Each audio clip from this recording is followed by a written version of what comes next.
Kemarin US baru aja ngebom Iran dan dampaknya itu banyak banget. Di dunia investasi, buat lo yang crypto trader atau crypto investor, semua crypto, Bitcoin, altcoins, Ethereum segala macam semuanya turun. Saham Indonesia dan saham di berbagai negara juga ikut turun. Dan ini diiringi oleh kenaikan harga emas, yang artinya banyak orang mulai nggak percaya sama aset-aset beresiko. Dan ini juga diiringi dengan kenaikan harga minyak, yang mana ini bisa bahaya banget ke dunia nyata. Kenapa? Karena kenaikan harga minyak bisa bikin BBM jadi mahal dan bisa juga akan bikin inflasi di seluruh dunia. Ditambah lagi Iran itu mau dan mungkin sudah ya sekarang ngeblokir Selat Hormuz. Padahal selat ini adalah jalur supply minyak ke banyak banget negara di seluruh dunia. Nah, pertanyaan dari video ini sebenarnya sederhana, terutama buat lu yang kepo tentang perang ini dan lu nggak tahu apa-apa. Pertanyaannya adalah kenapa sih Israel tiba-tiba nyerang Iran sampai jadi perang kayak gini? Dan kenapa si US, negara adidaya, pemimpin dunia yang harusnya cinta damai, kok kayak ngotot banget pengen ikut-ikutan perang sama Iran sampai beneran ngebom secara langsung. Padahal kalau kita lihat sejarah, perang ini sebetulnya adalah cara utama buat bikin US sebagai negara adidaya dan pemimpin dunia pada akhirnya hancur. Mulai dari dominasi Inggris yang runtuh setelah Perang Dunia Kedua, terus mulai dari Perang Vietnam yang US tuh nggak jelas ngerugiin negara mereka sendiri, dan banyak kasus lain di mana perang ini bukannya menguntungkan pihak yang mengikuti, malah merugikan semua yang ikut, termasuk negara-negara yang tidak ikut perang. Kenapa sih negara-negara ini tuh kayak goblok banget gitu ya berperilakunya, seakan-akan lupa dengan pelajaran sejarah? Kenapa Trump udah bikin banyak negara riuh karena tarif yang kagak jelas, sekarang Trump malah mau ngancurin banyak ekonomi negara lain karena ikutan perang yang mungkin bakal menyeret banyak negara lain juga. Sedikit disclaimer, kok 1% bahas ini? Lu kan biasanya bahas psikologi, bahas self development, bahas Gen Z. Simple, karena peristiwa ini, apalagi kalau bakal jadi perang dunia ketiga, kalau beneran kejadian, hopefully not, ini bakal ngaruh ke kehidupan kita secara personal. So, welcome to Jurnal Investigasi by 1%. Kita bakal bahas tuntas soal sejarah dunia, soal Iran, Israel, dan juga Amerika Serikat.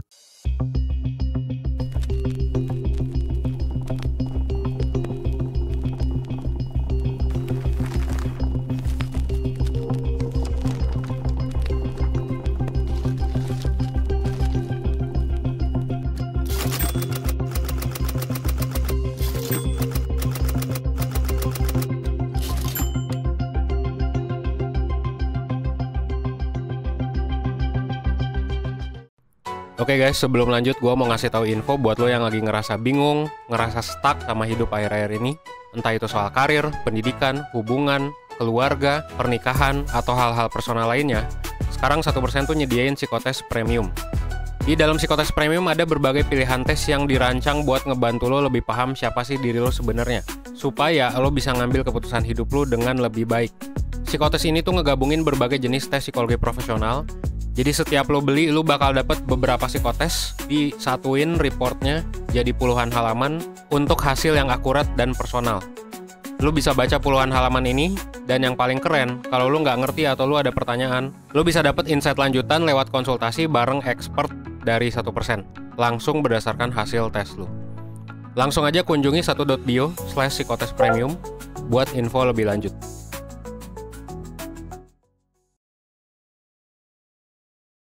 Nah, sebelum masuk ke jawaban-jawaban dari pertanyaan tadi, kita harus paham dulu kenapa sih sekarang tuh bisa perang gitu, dan eskalasinya tuh udah sampai mana juga. Nah, lu harus tahu kalau perang ini tuh dimulai dari serangan Israel ke Iran. Baru dari sana US ikutan ngebom. Pertanyaannya, kenapa Israel nyerang Iran? Well, jadi gini, lu harus ngerti kalau Israel itu beroperasi di bawah Begin Doctrine. Jadi, doktrin Begin ini itu intinya adalah kebijakan pertahanan Israel yang super ekstrim, super tegas, nggak bisa ditawar-tawar. Nama doktrin ini juga diambil dari Perdana Menterinya Israel dulu. Namanya adalah Menachem Begin. Nah, prinsip utamanya adalah Israel itu nggak akan pernah ngebiarin negara, apalagi negara musuh, di dekat kawasannya itu punya weapons of mass destruction, alias senjata pemusnah massal, alias salah satunya adalah nuklir. Kalau Israel punya intelijen yang nunjukin bahwa ada negara musuh yang kayaknya sedikit lagi bisa deh ada senjata nuklir, senjata kimia, senjata biologi, ideologi, mereka nggak akan ragu untuk melancarkan yang namanya preemptive strike atau serangan pencegahan untuk ngancurin fasilitas itu terlebih dahulu. Mereka nggak akan nunggu sampai diserang duluan, no matter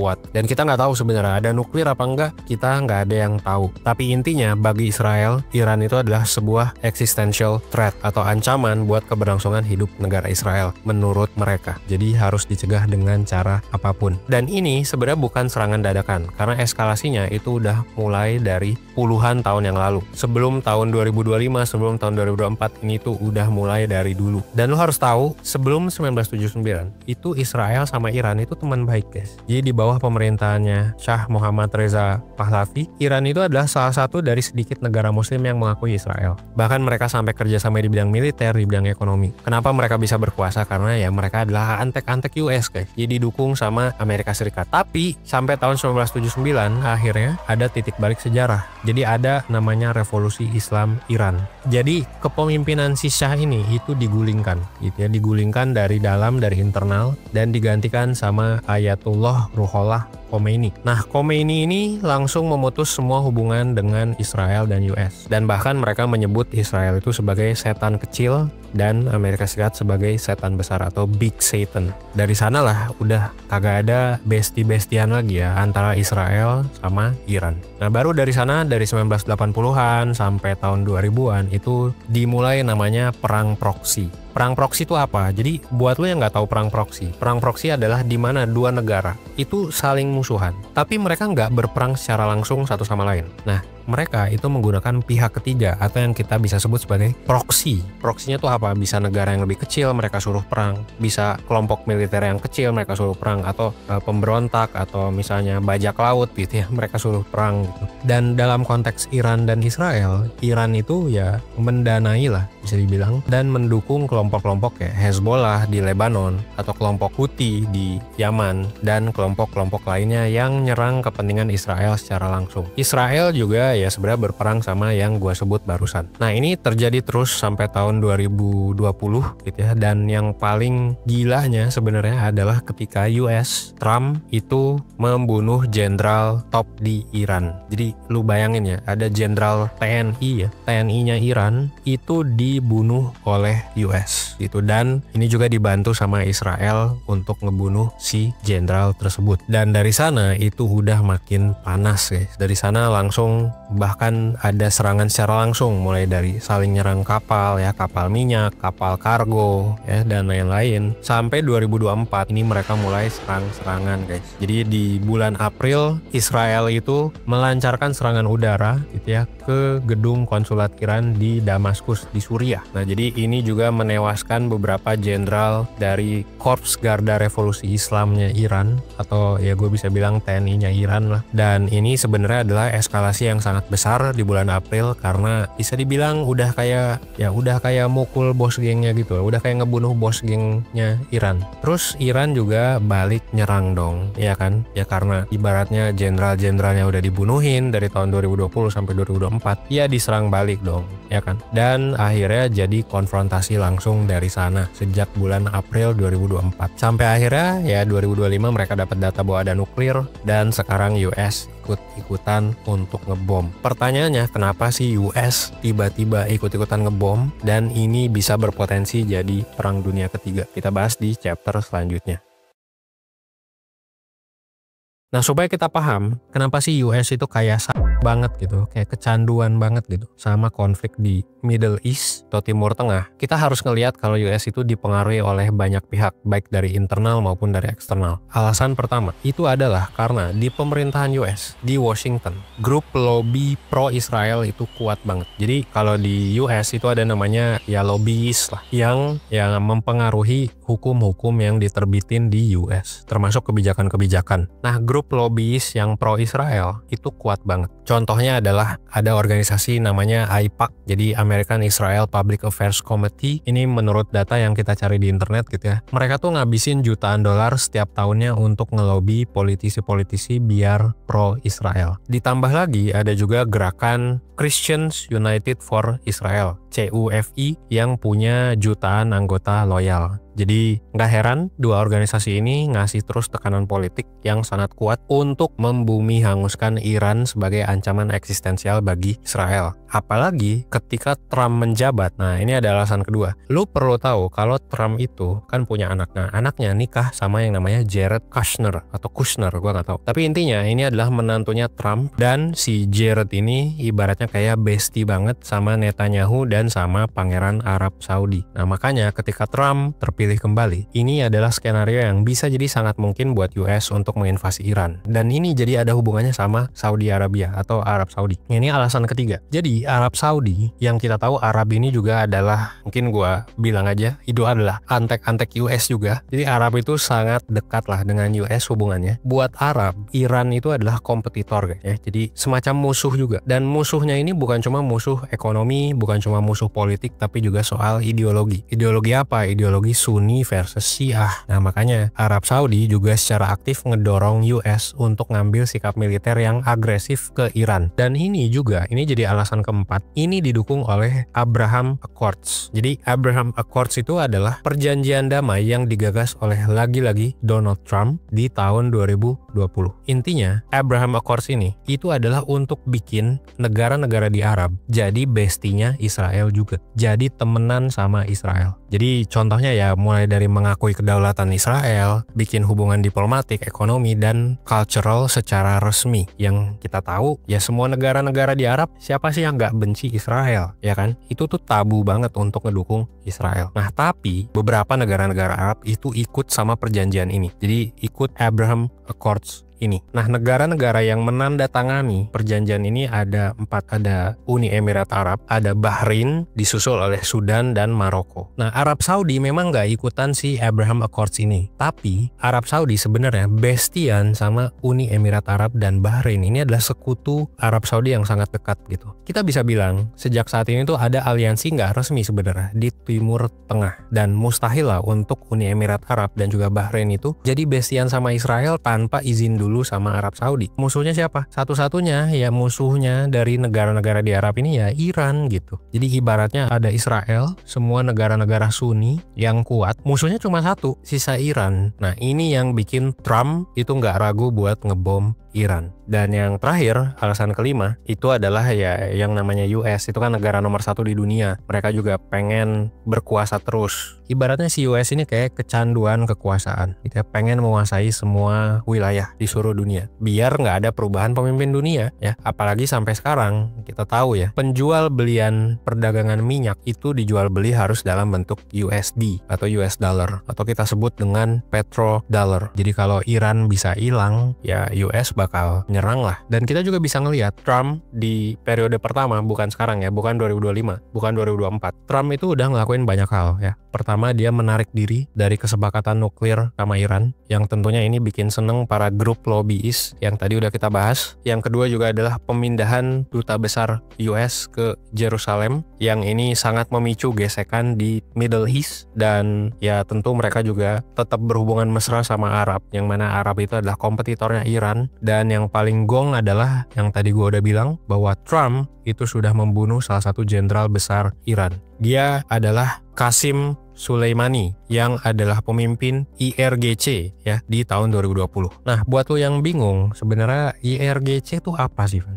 Nah, jadi IRGC ini adalah Islamic Revolutionary Guard Corps, atau dalam bahasa Indonesia adalah ya Garda Revolusi Islamnya si Iran. Jadi mereka ini kayak tentara elitnya Iran lah. Nah, kalau dari semua alasan ini sebenarnya udah nggak aneh kalau US itu bakal cepat atau lambat itu bakal nyerang Iran anyway. Mau ada nuklir, mau nggak ada nuklir, bodo amat. Yang penting gue bisa menghilangkan kompetitor yang bisa ngeganggu stabilitas hegemoninya US. Karena Iran itu kayak raja terakhir lah ya, ibaratnya dari aliansi kekuasaan US di Timur Tengah. Meskipun ya tentu ini adalah keputusan yang sangat risky, malah gue bisa bilang sangat goblok sih ya. Karena dengan ini bisa jadi malah ada perang dunia. Bisa jadi ini adalah perang Vietnam kedua buat US. Kenapa US bakal kalah? Ya memang di atas kertas militernya US itu sangat superior guys. Tapi jangan lupa Iran juga bisa aja punya backingan. Ada Rusia yang sampai saat ini cukup mendukung Iran. Ada China juga yang sama-sama kesel sama US dan bisa aja ngambil kesempatan di konflik ini. Belum lagi US juga jangan lupa guys. Jangan lupa kita baru ngerasain yang namanya tarif. Banyak negara, banyak perusahaan di Eropa, di aliansinya US yang keganggu sama tarif, yang keganggu sama perang Rusia-Ukraina. Dan bisa jadi kalau beneran kejadian perang di Iran, ya US kemungkinan akan kalah. Karena ini udah ada perang di Ukraine guys, yang terus didanai sama US. Dan kenapa menurut gua kalau beneran perang dunia ketiga US bakal kalah, US bakal rugi. Jadi gini, US mungkin udah pernah perang di Irak, dan mereka menang. Tapi inget, Irak itu beda sama Iran. Iran itu kalau secara geografi, Iran itu punya banyak benteng berupa pegunungan. US tuh mau ngasih berapa tentara sih ke perang ini? Misal ngasih 100.000, sejuta tentara. Itu gak bakal cukup loh untuk menaklukkan puluhan juta penduduk Iran. Iran tuh punya 90 juta penduduk. Jadi butuh jutaan tentara. Mau pakai tanknya kan banyak US. Nggak bisa. Yang ada malah dikepung balik sama pasukannya Iran. Dan kita juga harus tahu kalau Iran itu sangat garis keras guys. Iran itu sudah muak sama rezim Shah yang didukung sama US, yang jadi antek-anteknya US. Dan ngelihat Irak udah hancur nih, jadi Iran itu tentu pengen mempertahankan harga dirinya. Yang kedua, itu sebenarnya ya sama lah, ini kayak perang Vietnam. Menurut gue US tuh terlalu sombong dan mengabaikan banyak ya potensi logistik lah. Dan sejarah juga udah lihat ya, ada perang Vietnam gitu. Maksudnya gini, Vietnam tuh kok nggak bisa dikalahin sih sama US? Padahal US kan punya banyak sekali kekuatan militer. Ya tadi, soal mental, ya kan, soal gengsi juga. Akhirnya jadi diterusin aja. Tapi siapa yang untung dalam perang Vietnam? Jawabannya adalah hampir gak ada yang untung. Jadi ada yang namanya sunk cost fallacy, karena udah perang ya udah gue lanjutin aja perang. Dan mungkin kedepannya juga ya karena udah gue ngebom ya udah gue bom terus lah gitu. Dan kalau misalnya mau pakai nuklir, wah itu udah rugi ke semua negara. Dan gue yakin kayaknya nggak ada sih pemimpin dunia yang tidak waras ya mau pakai nuklir. Meskipun itu bisa aja terjadi guys. Jadi yang terjadi sekarang sebenarnya adalah semua aktor utama dari perang ini. Secara game teori ya kita analisis, Amerika itu memang ingin sekali menggulingkan rezim Iran yang sekarang. Tapi kita juga bisa lihat dari Iran tuh sebenarnya pengen juga perang sama US. Kenapa? Karena kalau prajurit-prajuritnya US datang ke Iran, itu Iran bakal menang. Terus yang bakal diuntungkan siapa? Tadi gue bilang Israel dan Arab Saudi. Karena mereka pengen Iran juga kalah. Tapi Israel dan Arab Saudi juga pengen kekuatan militer US itu juga tersedot habis. Karena apa? Karena ini bakal bikin Israel berkuasa di militer dan Saudi itu sebagai partner Israel. Dan kita juga tadi ngelihat gitu ya, bisa aja Rusia itu bakal ikut juga. Kenapa? Karena Rusia juga kan udah benci sama US. Cina juga sama. Jadi Cina itu sekarang udah bisa ngebangun 232 kapal perang untuk setiap satu kapal US. Jadi mau bikin kapal di mana dan siapa yang mau bikin gitu. Karena US itu sekarang kita bisa lihat manufakturnya, pabrik-pabriknya kan lagi pengen dihidupin sama Trump. Tapi tiba-tiba malah perang. Terus pertanyaan terakhirnya adalah gimana posisi Indonesia? Ya kalau ngelihat skenario sekarang sih sebenarnya posisi kita bakal cukup aman ya. Karena pertama kita jauh, kedua juga adalah politik luar negeri kita itu adalah bebas aktif. Artinya adalah kita tidak terikat pada blok kekuatan manapun, yaitu bebas dan aktif, artinya kita turut serta dalam menciptakan perdamaian dunia. Jadi kita nggak pengen mendominasi gitu. Dan ya udah kita pengen santuy-santuy aja gitu ya, sama seperti mungkin negara Southeast Asia yang lain. Jadi Indonesia ya harusnya sih bakal tetap rugi ya, dirugikan dari perang ini. Tapi kalau dibilang untung, ya mungkin ada juga untungnya gitu. Tapi ya kayaknya sih lebih banyak ruginya ya kalau perang dunia ketiga gitu. Nah terus kita sebagai individu, sebagai orang Indonesia sekarang harus ngapain? Kalau misalnya sekarang lo megang pertama investasi yang mungkin lo nggak yakin, mungkin sahamnya tuh spekulasi banget, sahamnya nggak kuat, mungkin itu bakal turun guys. Karena saham yang jelek itu bakal turun drastis banget di saat krisis. Tapi saham yang bagus biasanya akan bounce back. Jadi kalau misalnya lu adalah orang Indonesia dan lu investasi di saham US, saham Indo yang mungkin kayaknya spekulasi doang, itu kayaknya bakal rungkat deh. Terus yang kedua, yang nggak usah banyak lihat news. Kalau misalnya lu gampang stres, filter informasi lu. Jadi kayak di era dimana media tuh banyak propaganda, lu jangan telan mentah-mentah semua berita. Bahkan lu saran gue double check penjelasan gue yang sekarang, karena gue ini ngambil dari mana? Gue ngambil dari ChatGPT, dari Gemini guys ya, dari video yang gue tonton di YouTube yang bisa jadi salah. Jadi please kalau ada kesalahan, gue juga nggak pengen brainwash lu semua. Lu bisa taruh di comment section kira-kira yang mana yang nggak tepat, yang mana yang bisa lebih increase knowledge teman-teman semua. Yang jelas kita di sini ya belajar bareng-bareng. Gue bukan ahli sejarah guys. Terus yang ketiga adalah kalau di situasi krisis apa yang bisa kita lakuin? Well, Indonesia tuh sebenarnya sekarang kan dan dari dulu ketika krisis ekonomi apa yang melindungi kita ya adalah konsumsi domestik. Jadi udahlah hindari beli produk-produk luar Indonesia ya. Jadi kayak kalau lu mau support Indonesia untuk bertahan di era perang, apa yang bisa lu lakuin? Lu belanja ayam geprek sekitar lu gitu ya, daripada belanja dari brand-brand impor, brand-brand luar. Lu beli sepatu-sepatu Indonesia yang bagus. Dan yang terakhir adalah kalau memang lu sekarang jadi terdampak gara-gara perang dunia, misal tiba-tiba lu nggak bisa kerja segala macem, jangan lupa untuk ya lakuin yang terbaik setiap hari. Ya kayak tonton video edukasi dibandingkan gosip gitu ya. Tonton video yang bermanfaat daripada scroll nggak jelas gitu ya. Itu akan ngebantu lu untuk ngelatih mindset lu biar lebih baik. Pada akhirnya ya semesta kadang-kadang udah menyediakan apa yang kita butuhin. Tuhan dan semesta ya, itu seringkali udah nggak akan bikin cobaan melebihi apa yang kita mampu untuk lakuin. Dan kalau kita merasa sekarang waduh cobaannya kayak berat banget, ya mungkin itu adalah tanda kita untuk upgrade diri lah. Jadi nggak usah terlalu sibuk lah ya sama apa yang terjadi di luar dunia. Yang penting kita sibuk dengan apa yang bisa kita kontrol aja. Jadi biar kita bisa bertahan lah di tengah krisis apapun yang terjadi nanti. Di sini gue pengen kita semua nggak mendukung perang sih ya. Karena ingat di luar sana ada orang yang beneran meninggal guys. Cuma gara-gara perang kepentingan elit global dan elit politik di dunia. Akhir kata, well gue Evan 100%. Jangan lupa komen kalau misalnya ada kata-kata gue yang salah atau yang perlu dilengkapin. Semoga ini video bisa ngebantu lu memaknai dan mengerti soal sejarah dan kenapa perang ini bisa terjadi, dan kenapa menurut gue semua negara harus segera cabut dari segala agresi militer biar kagak terjadi perang. Karena kita udah merasakan puluhan tahun tanpa perang dan it's good ya, it's good kita hidup tanpa perang guys. Ya akhir kata, gue Evan 100%. Well, thanks.